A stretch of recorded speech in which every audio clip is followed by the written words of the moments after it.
So, have you ever made a really quick judgment about something or someone, and then later you realize, oh wow, there was way more to it, or maybe felt really sure about a decision, even without all the facts? We all do it, don't we? Probably more often than we might think. Yeah. Today we're doing a deep dive into, the fascinating world of how our minds actually make decisions and judgments. Our guide for this exploration. It's the amazing insights from Daniel Kahneman's really seminal work, Thinking Fast and Slow. That's right. And our mission today really is to unpack the core ideas from this hugely influential book. We want to give you a kind of shortcut to understanding the two fundamental systems that are quietly driving your thoughts and actions, often in surprising ways. We'll uncover some truly counterintuitive stuff and connect these deep insights right back to your everyday life. It's really about understanding those internal gears, how you perceive things and how you react, often without you even, noticing. Okay, let's get into this. So Kahneman argues our minds aren't just one single thing. Instead, he suggests we have these two distinct ways of thinking. You can almost picture them as two characters interacting inside your head. System 1, that's our first character. It's the fast, automatic, intuitive one. It operates with hardly any effort, and honestly, it doesn't feel like you're voluntarily controlling it. Think about that instant yuck factor if you hear banana vomit. It's just immediate. Oh, yeah. Good example. Or how you effortlessly spot, say, an angry face in a picture. System 1 is constantly churning out these impressions, intuitions, feelings, just humming along in the background, shaping your first take on things. Yeah, and what's really wild is just how effortlessly it does it. Yeah. It's the silent engine behind so many of your instant beliefs and choices. Then, in complete contrast, you've got System 2. That's the slow, effortful, deliberate part of your mind. This is the system that allocates attention when things get tough mentally. Right. Like you're trying to calculate 17 times 24 right now. Okay, definitely not doing that quickly. Exactly. Or trying to find one specific friend in a huge crowd. That's your System 2 working hard. It handles the complex stuff, the conscious choices, anything that needs real focus. Okay, so System 1 is quick and intuitive. System 2 is logical and effortful. How do they actually, work together? Because it sounds like System 1 is just constantly throwing out ideas, like a suggestion box that never closes. It absolutely is. System 1 proposes intuitions, impressions, feelings. And here's the kicker. System 2 usually just nods them through, with little or no changes. This is where System 2 often acts like what Kahneman calls a lazy controller. Lazy controller? Yeah. It prefers to take the easy route, Yeah. It accepts System 1's quick answers unless something really flags it down and says, hey, pay attention. Ah, okay. That sounds like where things could get a bit messy, right? Because if System 2 is lazy, it might just accept System 1's gut feeling, even if it's totally off base. I can definitely think of times I've done that myself. Precisely. Yeah. And the classic example Kahneman uses to show this is the bat and ball problem. Get this. A bat and the ball cost $1.10 in total. The bat costs $1 more than the ball. How much does the ball cost? Well, right. What's your System 1 screaming right now? Oh, immediately, 10 cents. It feels completely obvious. Right. And that is the intuitively appealing, but, completely wrong answer that System 1 serves up. If your System 2 is feeling lazy, it often just accepts it. Doesn't bother with the effort of checking the math. The correct answer, of course, is 5 cents. Oh, right. Because if the ball was 10 cents, the bat would be $1.10 to be $1 more, making the total $1.20, not $1.10. Wow. It's really amazing how easily our lazy controller can just miss that, isn't it? That is a perfect illustration. It really shows how quick we are to jump to conclusions and how much System 2 leans on System 1's first thoughts. And I guess System 2 can get tired too, just like we feel drained after a long day. Absolutely. System 2 needs attention and effort, and those are limited resources. When System 2 is depleted, maybe after a long day of tough meetings, or if you've been trying hard to suppress an emotion, you're much more likely to just rely on System 1's impulses. Studies actually show that resisting temptation or making hard choices drains your self-control for whatever comes next. Kahneman talks about this as ego depletion or cognitive load. It explains a lot about why we might make impulsive choices when we're mentally worn out. So after a really draining day, you're more likely to reach for that junk food maybe, or say something without thinking it through. Exactly. It's our speedy System 1 taking charge because System 2, our careful planner, is just too tired to step in. Yeah. That really explains a lot about how we function. Okay, let's shift gears a bit. Let's talk about another amazing thing System 1 does, how it just weaves stories together and connects ideas. Kahneman calls System 1 an associative machine. What does that actually mean for how we see the world? It means ideas in your mind aren't like separate files in a cabinet. They're all interconnected. They're linked by, resemblance or happening close together in time or space or cause and effect. So when one idea gets activated, it sends out ripples, activating lots of related ideas, often completely unconsciously. Think about that banana vomit thing again. Okay, trying not to. It doesn't just trigger disgust. It immediately brings up related concepts like sick, nausea, maybe bad smell. Your mind just automatically builds a coherent little story from these links, sometimes filling in gaps without you even knowing. That's really interesting. So this unconscious linking, this web of ideas, that sounds like it connects directly to priming, right? Where even really subtle things can influence how we behave without us realizing it. You got it. Priming is a perfect demonstration of this associative network. Kahneman talks about these experiments where people were exposed to concepts related to money, just words about salary, or seeing monopoly money, even a screensaver with dollar bills. And afterward, they behaved differently. They became more independent, less likely to ask for help, less willing to help others. Seriously? Just from seeing money stuff? Yep. They'd pick up fewer pencils dropped by someone. They'd choose to sit farther away from another person. It just shows how these incredibly subtle cues can unconsciously nudge our behavior, making us more self-reliant, maybe even a bit more selfish, without us having a clue why. That is genuinely astounding. We're being influenced all the time by things we don't even consciously register. And then there's this idea of cognitive ease versus cognitive strain. How do those feelings affect us? Well, cognitive ease is that comfortable feeling. Everything seems fine, familiar, no threats, no big news. It usually leads to a good mood, more trust, and you're more likely to just accept information uncritically. Things just feel easy. Exactly. You're less vigilant. But cognitive strain may be from reading fuzzy text, tackling a hard problem, or even just being in a bad mood that triggers vigilance. Suspicion. When System 1 senses strain, it's like an alarm bell telling System 2, hey, you need to step up your game here, think harder. This makes me think about repetition too, how powerful that is. It sort of explains why that old saying holds true, a lie told often enough becomes the truth. That's the mere exposure effect right there, and it's driven by cognitive ease. Just being repeatedly exposed to something, even if you don't consciously remember seeing it before, makes you like it more, or trust it more. This familiarity creates cognitive ease. The information feels true simply because System 1 processes it easily. It shows how much System 1 just loves familiarity and, avoids effort. So repetition can kind of sneak past System 2's defenses, at least initially. And speaking of System 1 making up stories, Kahneman talks about this illusion of understanding and this concept he calls WYSIOT. WYSIOT, yes. What you see is all there is. It perfectly describes System 1's tendency to build the best, most coherent story it can, using only the information currently available. Even if that information is totally incomplete or even unreliable, our minds don't naturally think, what am I missing? They just work with what's right in front of them and create a narrative that feels complete. This makes us overconfident because we feel like we get it, even based on flimsy evidence. And a classic example of this, where that first bit of information totally colors everything else, is the halo effect, right? Yes, the halo effect is a perfect case. If I describe Alan as intelligent, industrious, impulsive, critical, stubborn, envious. Okay, sounds like a mix. Right, now Ben has the exact same traits, but I list them differently. Yeah. Envious, stubborn, critical, impulsive, industrious, intelligent. Most people find Alan much more likable. Why? Because intelligent came first. It casts this positive halo over the ambiguous traits that follow. For Ben, starting with envious, makes those same traits seem much worse. It powerfully shows how the coherence of the story System 1 builds, based on that initial piece, can completely shade your overall judgment, even if later stuff contradicts it. That's incredible. Our System 1 is like a master storyteller, isn't it? Even if it's working with like half the script.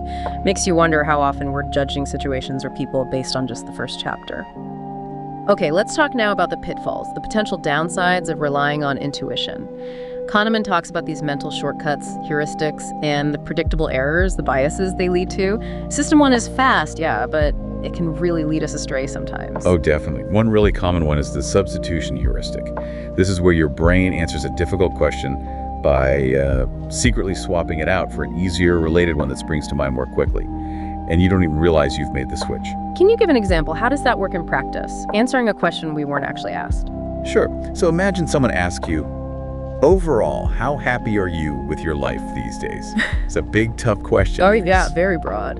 Well, your mind might quickly substitute it with something easier, like, how happy am I with my dating life right now? Yeah. Especially if you're just thinking about relationships.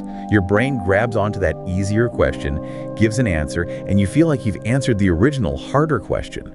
You might not even notice the swap, leading to a kind of distorted view of your overall happiness. Wow, so we answer what's easy, not necessarily what's accurate. That's, yeah, really subtle. Okay, another big one. The availability heuristic. Right? The availability heuristic is all about how the ease with which examples pop into your head affects your judgment of how frequent or probable something is. If something is easy to recall, maybe it was vivid or recent or emotionally charged, System 1 just assumes it happens more often or is more likely. This is totally why seeing dramatic news reports about a plane crash can make flying feel way scarier than driving, right? Even though statistically, driving is much riskier. Exactly. That single vivid image of a crash is highly available in your memory. It overrides the statistical reality. Same thing with seeing a burning car on the highway. It makes that seem like a common danger. The ease of recall, not the actual facts, drives the judgment. They showed this in studies too, like people thought lists of names had more men if the male names were famous people. The fame made them easier to remember, more available, skewing the estimate. That makes perfect sense. It's all about what comes to mind easily. Okay, then there's the representativeness heuristic, judging based on stereotypes, basically, like the hot hand in basketball. Precisely. The representativeness heuristic is when we judge the probability of something based on how much it resembles or represents a particular prototype or stereotype, often ignoring the actual base rates or randomness. And the hot hand is a prime example. Fans, players, even coaches believe that a player who sinks a few shots in a row is genuinely hot and more likely to make the next one. Yeah, you see it all the time. But rigorous analysis of thousands and thousands of shots shows it's mostly an illusion. Streaks happen in random sequences, like crane flips. But our System 1 craves patterns.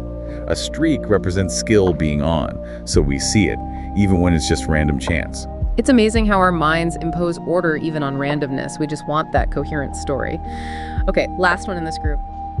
The anchoring effect. This one always kind of blows my mind. It's incredibly powerful, isn't it? The anchoring effect is when an initial piece of information, often just an arbitrary number, acts as an anchor and pulls subsequent judgments towards it, even if that anchor is totally irrelevant. Like if you ask people, is the tallest redwood tree taller or shorter than 1,200 feet?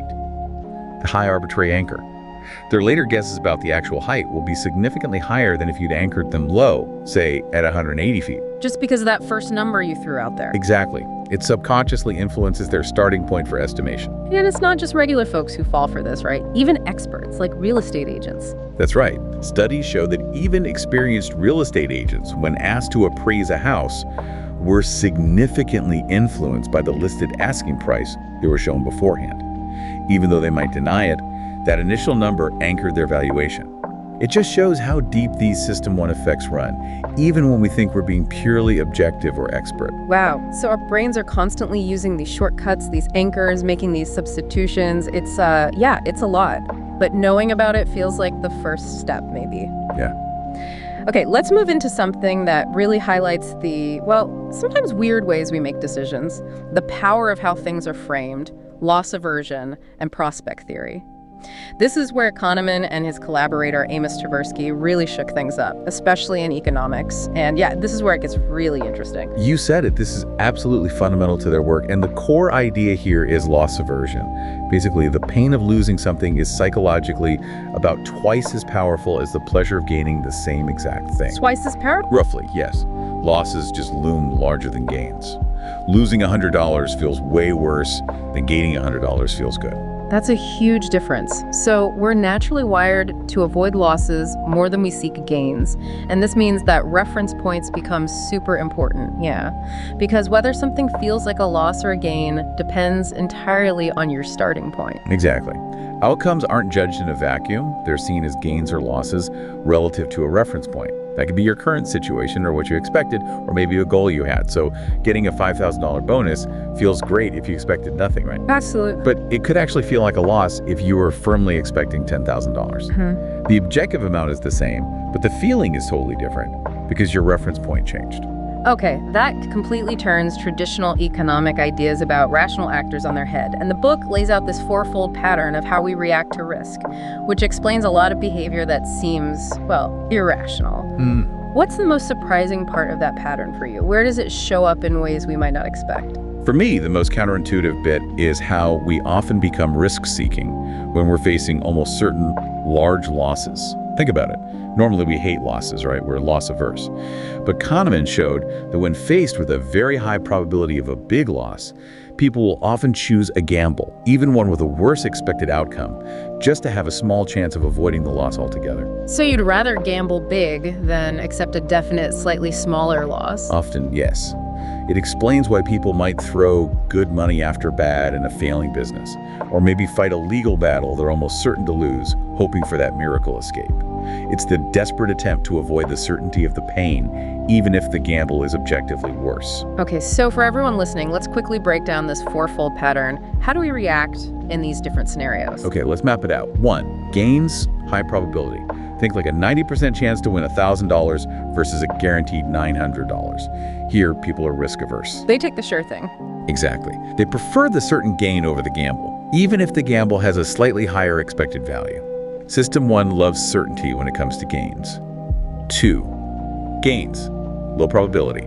Think lottery tickets. Here, people become risk-seeking.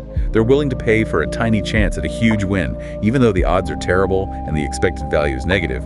That small possibility of a life-changing gain is just too tempting for System 1. Okay, that makes sense for lotteries. 3, losses, high probability. This is the surprising one. Facing, say, a 90% chance of losing $1,000 versus a certain loss of $900. Here, people often become risk-seeking. They choose the gamble. Yes, many prefer the gamble. 90% chance of losing $1,000, 10% chance of losing nothing, over the sure loss of $900. They gamble to avoid the certainty of the loss. This explains fighting losing battles, like we said. 4, losses, low probability. Think about buying insurance. Here, people are risk-averse. They're willing to pay a definite cost, the premium, to avoid a small chance of a very large loss, like your house burning down. The fear of that catastrophic, though unlikely loss makes us want to eliminate the risk, even if it costs us money regularly. Wow, that pattern is incredibly insightful. It covers everything from why we buy lottery tickets to why we buy insurance and why we sometimes make seemingly illogical choices when facing losses. And the endowment effect fits right in here too, doesn't it? That feeling that stuff we own is somehow more valuable. Absolutely. The endowment effect flows directly from loss aversion. Once you own something, giving it up feels like a loss. And since losses hurt more than gains feel good, you value the item you possess more highly than you would value the identical item if you didn't own it. In experiments, people demand significantly more money to sell a mug they were just given than they'd be willing to pay to buy the exact same mug if they didn't have it. Just because it's theirs now. Exactly. Ownership creates a new reference point, and losing it feels bad. This also shines a light on how incredibly powerful defaults are. Like opt-out versus opt-in systems for things like organ donation have massively different results. Huge difference. Countries where being an organ donor is the default and you have to actively opt out have vastly higher participation rates than countries where you have to actively opt in. Why? System 1 prefers the path of least resistance. The default option leverages cognitive ease and our aversion to effort or making a choice. It's a subtle nudge with enormous consequences. So understanding how framing works, how we feel about losses versus gains, it's not just theory. It really shapes our real-world choices every day, often in ways we don't even consciously process. Okay, let's get into a really deep distinction Kahneman makes towards the end of the book. It's between your experiencing self and your remembering self. This really makes you question what happiness even is and maybe how we're building our lives for the memory rather than the actual experience. Yeah, this is a profound one. The experiencing self is the part of you living life moment by moment. It feels pleasure, pain, boredom, engagement right now. But the remembering self is the storyteller.